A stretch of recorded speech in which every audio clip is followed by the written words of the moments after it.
Hai, masih bersama saya Mr. Z bicara.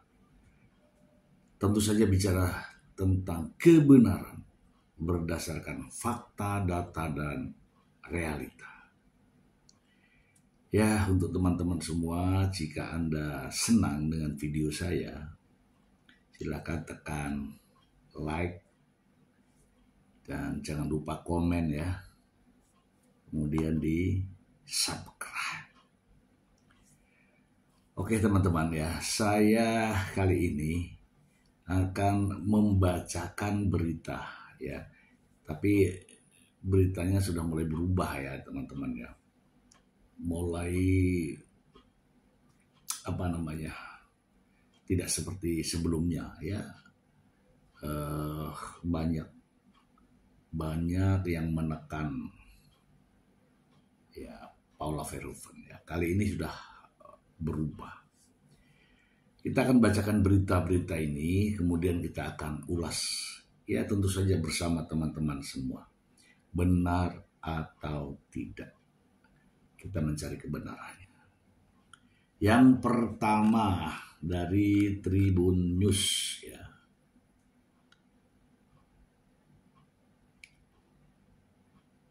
Ya, dari Tribun News ini, pantas Keanu dan Kenzo rewel kalah bersama Paula Verhoeven. Ucapan Baim Wong terjawab via fakta ini. Nah, kita bacakan dulu isinya ya, jangan hanya menelan judulnya ya. Baru kita bahas.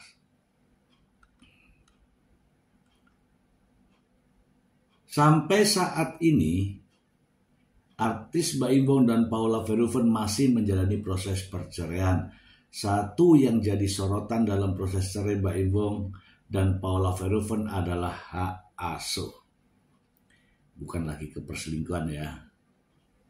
Bahkan kini Paula Verhoeven mengaku dipersulit bertemu anaknya yang ikut Baim Wong. Namun Baim Wong malah mengisyaratkan jika anak-anaknya Keanu dan Kenzo memang tak mau ikut Paula Verhoeven. Bahkan Baim Wong seolah mengisyaratkan jika kedua anaknya enggan bertemu Paula Verhoeven. Untuk membuktikan omongannya, Baim meminta pihak Pengadilan Agama Jakarta Selatan untuk menyaksikan sendiri momen saat Paula Verhoeven menemui anak-anaknya. Hal itu sebagai upaya Baim Wong untuk membenarkan bahwa dirinya tak pernah menghalangi Paula untuk bertemu anak-anaknya. Kalau Paula datang, tolong pengacaranya datang juga. Tolong pihak pengadilan datang juga, tandasnya.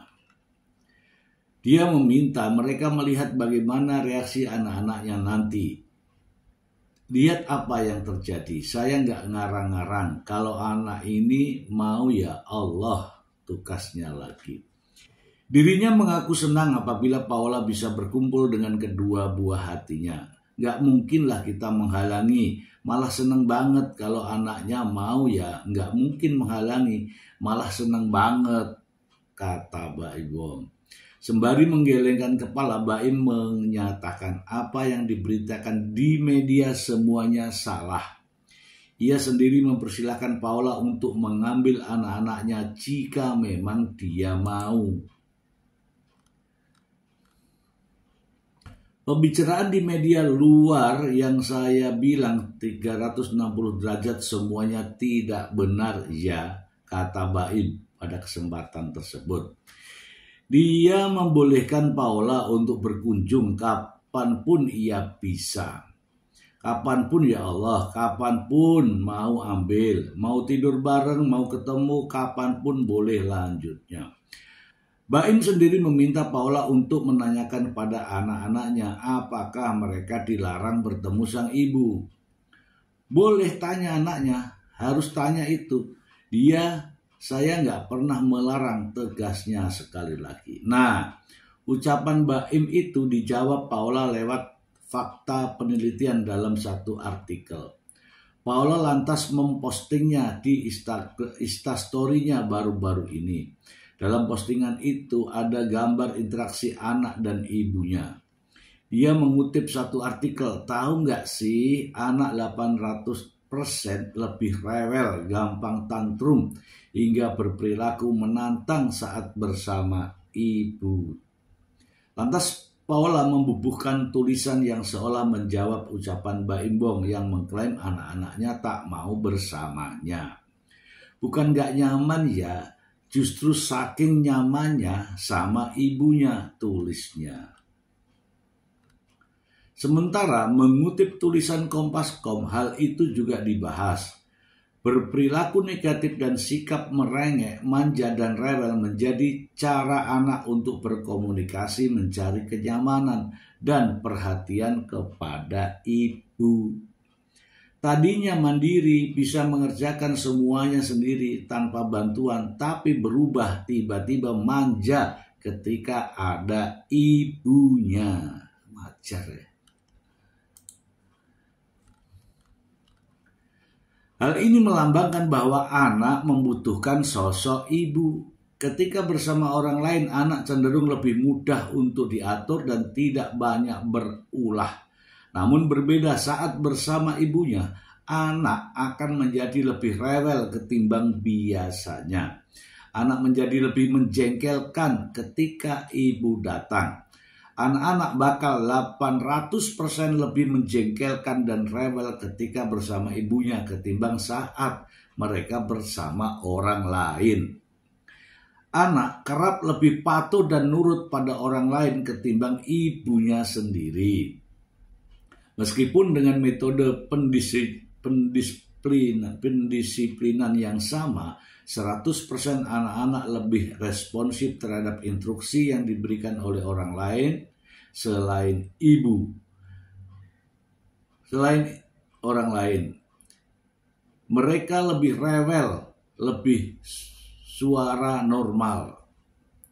Sedangkan untuk mendapat respon perilaku yang sama, para ibu harus meninggikan volume suara ketika memberi instruksi yang sama pada anak-anaknya. Ini tanda anak menunjukkan rasa nyamannya. Anak cenderung lebih menjengkelkan dan rewel saat bersama ibunya karena anak merasa lebih nyaman saat dengan ibunya. Anak bebas melepaskan rasa yang ada dalam diri mereka karena anak tahu ibu akan tetap mencintainya dan menyayanginya apapun yang ia lakukan. Bila si kecil kerap berperilaku manja, menyebalkan, cengeng, jangan merasa gregetan karena ibu merupakan tempat paling nyaman bagi anak untuk membuat masalah. Lain halnya saat dengan orang lain, anak akan bersikap lebih manis dan lembut karena ada jarak yang membuat mereka enggan berlaku buruk dan menimbulkan masalah dan gaduh. Sulit bertemu. Sebelumnya melalui kuasa hukumnya Alfon Kurnia Palma, Paula merasa dipersulit bertemu anak. Paula itu sangat tersiksa sebenarnya gitu karena ia tak bisa bersama anak-anak, ujar Alfon. Paula tuh sulit bersama anak-anaknya dalam kurun waktu 2 bulan ini gitu ya terangnya. Diakui Alfon, Paula merupakan seorang ibu yang sangat dekat dengan kedua putranya. Oleh sebab itulah kerinduan Paula semakin tersiksa lantaran tak kunjung bertemu dengan buah hatinya. Dia tuh sangat dekat dengan anak-anak, terutama anak bungsunya yang Kenzo, yang nggak bisa lepas dari ibunya. Diterangkan oleh Alfon, pertemuan dengan buah hati di kantor Baim membuat Paula merasa terbebani karena harus ke kantor Baim. Paula merasa kantor Baim bukanlah tempat yang netral, di mana Paula tidak leluasa bertindak sesuka hati dengan anak-anaknya. Sementara kantor Baim itu bukan area netral atau bukan rumah lah ya, ujarnya. Oke, langsung kita bahas ya teman-teman ya. Begini, Jadi penilaian kita itu jangan melihat langsung pada apa yang sedang terlihat gitu ya. Saya melihat anak-anak itu memang seperti yang saya bacakan tadi. Nampak baik ya, baik sekali. Diam, tidak rewel, patuh dan taat ketika bersama orang lain. Ketika bersama ibunya, terkadang anak-anak itu manja, menjengkelkan, cengeng, ya riwil lah bahasanya itu, kesana kemari, lari dan sebagainya. Akhirnya ibunya kan, jangan gini, jangan gitu. Itu adalah bentuk, mungkin ibu-ibu semua teman-teman juga merasakan itu. Kalau digendong sama bapaknya anteng-anteng aja, kasih HP diem, belikan jajan diem, kasih naik motor diem. Tapi begitu duduk sama ibunya, pasti ada reaksi yang berbeda. Dan itu realita. Dan itu biasa, karena ada reaksi, interaksi, ya. Ada reaksi, interaksi antara ibu dan anak. Dan anak-anak itu ya begitu itu caranya. Dia akan merasa bahwa kalau sama ibu nggak dimarah kok. Kalau sama ibu walaupun diteriakin, tapi ibu itu nggak marah. Memang faktanya begitu. Ya sebut saja istri saya itu ya. Marah. Kalau anaknya gini diteriakin. Marah suaranya, tapi hatinya tidak. Percayalah itu. Itulah bentuk interaksi dan reaksi antara anak dan ibunya. Pahami saja itu. Dan ibu-ibu pasti mengalami ini. Ya, beda dengan bapak-bapak. Gak paham itu, gak paham. Sama sekali tidak paham. Ya taunya dimanja lah. Mau main HP, ya boleh silahkan. Nanti ibunya datang, ya kan, mau kasih makan. Itu bisa mengelak sama ibunya. Nggak mau. Kenapa? Karena sedang main HP. Kalau dibiarkan terus sampai sore, sampai malam, ya main HP terus. Perutnya nggak lapar tuh.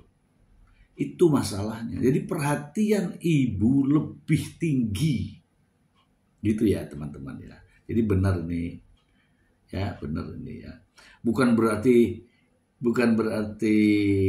enggan bersama ibunya. Itu kesimpulan yang sangat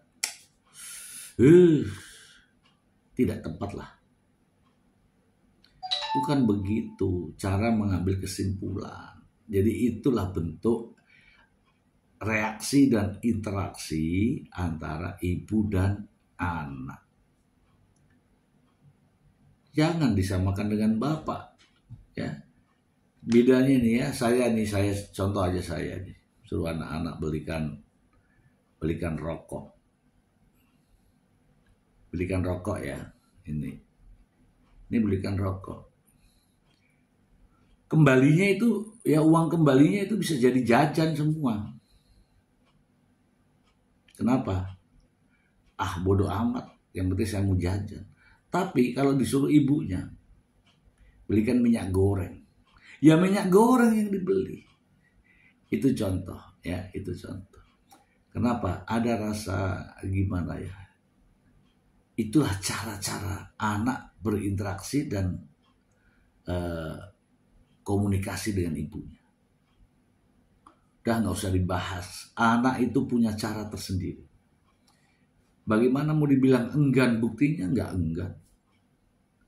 Oke ya, kita ke berita berikutnya. Ini dari Suarakom ya, Suarakom. Ini. Mbak Imbong biasa ajak putranya nonton Gadget ya. Paula Verhoeven singgung bahaya main HP. Barusan kita bicarakan ya, kita baca aja lah. Paula Verhoeven nampaknya kembali menyindir Mbak Im Wong yang sekarang ini tinggal bersama anak-anaknya Keanu dan Kenzo. Kali ini Paula Verhoeven mengunggah video yang menjelaskan bahayanya membebaskan anak bermain HP atau gadget dalam waktu singkat maupun lama. Pada video yang diunggah, model asal Semarang itu memperlihatkan gambaran otak anak usia 3-5 tahun yang suka bermain gadget dalam durasi singkat maupun lama. Kondisi perkembangan otak mereka dipresentasikan oleh nilai-nilai diffusivity yang mengukur pergerakan tegak lurus molekul air terhadap serat otak, ujar narasi dalam video tersebut yang menggambarkan otak anak-anak dalam unggahan Paula Verhoeven. Menurut narasi video tersebut, ada masalah dalam perkembangan otak anak bila nilai RD-nya semakin tinggi. Semakin tinggi RD, maka gambaran semakin memerah, yang artinya ada masalah dalam perkembangan otak anak tersebut, ujarnya. Nilai RD ini bisa semakin tinggi bila anak menonton gadget sekitar 1-2 jam setiap harinya. Penelitian yang dilakukan Hutton dan kawan-kawan 2019 menunjukkan jika semakin lama waktu menonton anak melebihi rekomendasi dokter anak di dunia, yaitu 1-2 jam sehari, maka nilai RD-nya akan semakin tinggi. Bila nilai RD semakin tinggi, itu berarti anak tersebut berpeluang mengalami gangguan perkembangan otak, yang artinya sang anak punya peluang lebih besar untuk terganggu perkembangan otaknya, ungkapnya. Akibat kondisi ini bisa membuat anak kesulitan belajar, fokus, dan mengingat. Bahkan anak juga bisa kesulitan dalam bersosialisasi. Dampaknya bisa mengganggu perkembangan kognitif seperti kemampuan belajar, memori, dan fokus. Juga mengalami masalah sosio-emosional yang menghambat sang anak bersosialisasi. Sebelumnya, Paula Verhoeven mengunggah video tersebut. Baim sempat membagikan foto anaknya. Keanu sedang melihat gadget ketika menemaninya di rumah sakit. Unggahan Baim Wong itu sempat menuai kritik karena Keanu belum juga tidur hingga larut malam dan dibiarkan memainkan gadget. Malam-malam belum tidur, anak di bawah usia 13 tahun di rumah sakit masih main HP. Makan kerupuk pula di saat musim begini, ujarnya. Nah, ya kan? Jadi gini. Bedanya ya kita laki-laki dengan wanita itu, ya di situ itu. Hal-hal yang kecil diperhatikan oleh ibunya. Tapi justru dilewatkan oleh orang lain, oleh bapaknya. Ibu itu lebih perhatian, ya. Contoh main HP itu, ya, main HP itu. Memang zamannya ini sekarang zaman main HP, tapi harus bisa diatur waktunya, jamnya, kapan dia main, berapa jam dia main. Jangan diloskan. Kalau diloskan itu 1 kali 24 jam kasih handphone, suruh main itu anak itu. Main, percaya aja. Itu kita sudah pernah bahas ya. Jadi gini, kalau sama ibunya memang agak dilarang, itulah bentuknya. Ya, saya tadi sudah ceritakan ya, istri saya itu kalau melihat anaknya main HP itu, apapun yang terjadi, pasti dia mulutnya ngomong. Hatinya itu, gimana, sayang sama anaknya, tapi tetap mulutnya ngomong. Sudah, berhenti. Besok lagi, gitu. Itu biasa. Tapi kalau sama bapaknya, yang penting dia diam, yang penting dia tenang, yang penting dia tidak kemana-mana, yang penting. Tapi ada efek lain di balik yang penting tadi. Apa? Ada memori lah, ada mata lah, ada tingkat fokus lah, ada konsentrasi dan sebagainya. itu buyar. Lihat saja sekarang. Anak-anak sekarang jika tidak dibatasi dengan waktu, ketika mereka sedang asik bermain handphone, lihat saja hasilnya. Bagaimana nilai sekolahnya, bagaimana makannya, bagaimana disiplinnya, bagaimana tidurnya, bagaimana. Itu nyata dan dialami semua ibu-ibu di Indonesia, dialami para orang tua. Iya kan? Nah itulah masalahnya ketika Paula Verhoeven melihat ya Keanu yang jam 11 malam masih bermain HP, tidak segera tidur, dan diupload, diunggah oleh Mbak Imbong, maka Paula bereaksi. Reaksinya nggak langsung frontal, tidak. Ya langsung dia menanggapi dengan statusnya, yaitu kaitannya dengan bahayanya anak bermain HP, bermain gadget. Gitu ya. Jadi ibu itu lebih perhatian deh pokoknya. Tidak ada duanya di dunia ini kecuali ibu. Kalau bapak-bapak mah ya tahu enaknya aja. Ya seperti saya, cuma tahu enaknya aja. Gendong anak nggak mau, nyuap anak nggak mau, ya kan? Ya begitulah. Itu real fakta. Kita lanjut lagi yang terakhir.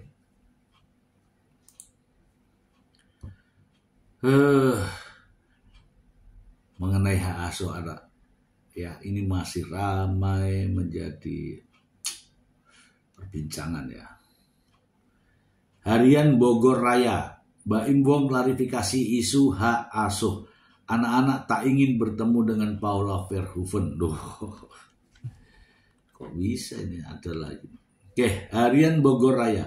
Proses perceraian antara Mbak Imbong dan Paula Verhoeven masih terus berlangsung dan menarik perhatian publik, terutama terkait hak asuh anak. Dalam situasi yang sedang berlangsung, Paula Verhoeven mengungkapkan kesulitan untuk bertemu dengan anak-anaknya, yaitu Keanu dan Kenzo yang kini ikut di Mbak Imbong.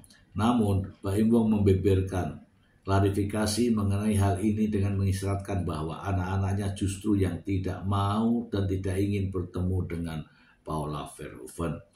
Untuk mendukung pernyataan ini, Baim bahkan meminta pihak Pengadilan Agama Jakarta Selatan untuk menyaksikan pertemuan antara Paula dan anak-anaknya.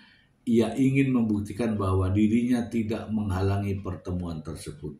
Baim mengatakan, kalau Paula datang, tolong pengacaranya datang juga, tolong pihak pengadilan datang juga. Ia meminta Pengadilan Agama melihat reaksi anak-anak. Oke, kayaknya kita sudah bacakan deh. Ya, mungkin tentang hal-hal yang tadi ya. Ya, intinya begini teman-teman. Begini, kalau ketemu ibunya itu dia berpikir nanti dilarang main handphone, dah gitu aja. Ya kalau bertemu di rumahnya, di tempatnya Mbak Imbong, jelas benar kata Alfon ya, itu bukan tempat netral.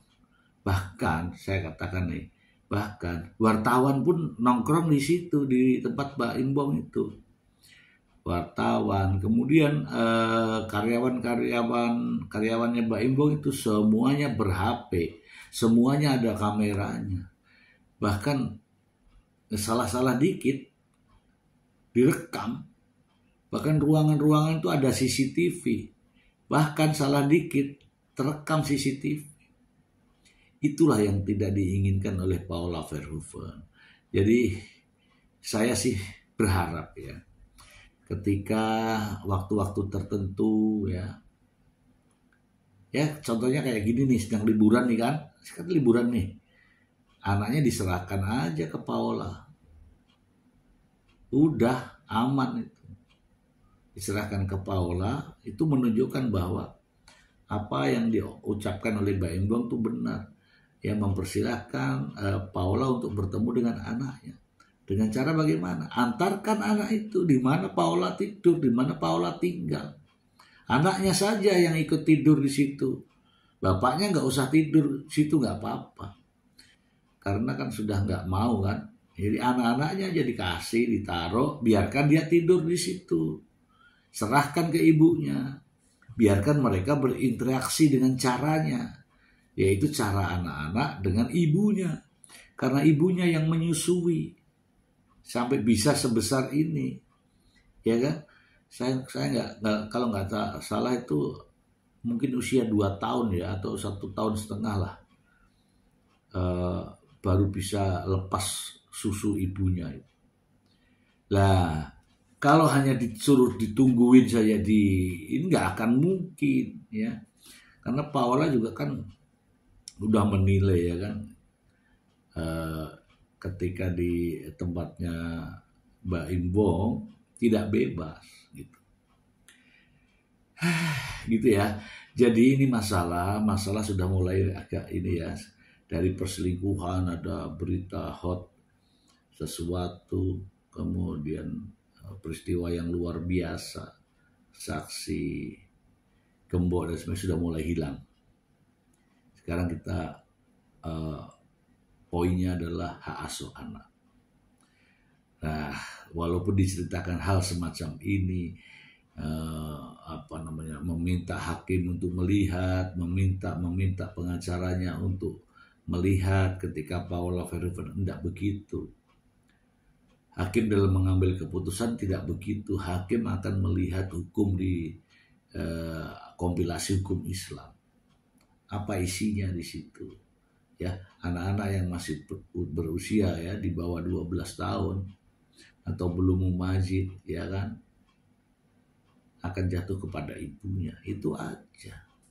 Kecuali Mbak Imbong bisa membuktikan secara real bahwa Paula Verhoeven benar seperti yang dituduhkan, berselingkuh. Benar seperti yang ditudingkan, berselingkuh. Kalau perselingkuhan ini tidak bisa dibuktikan, artinya adalah perselingkuhan ini tidak ada. Perselingkuhan ini tidak terjadi. Perselingkuhan ini hanya dihembuskan untuk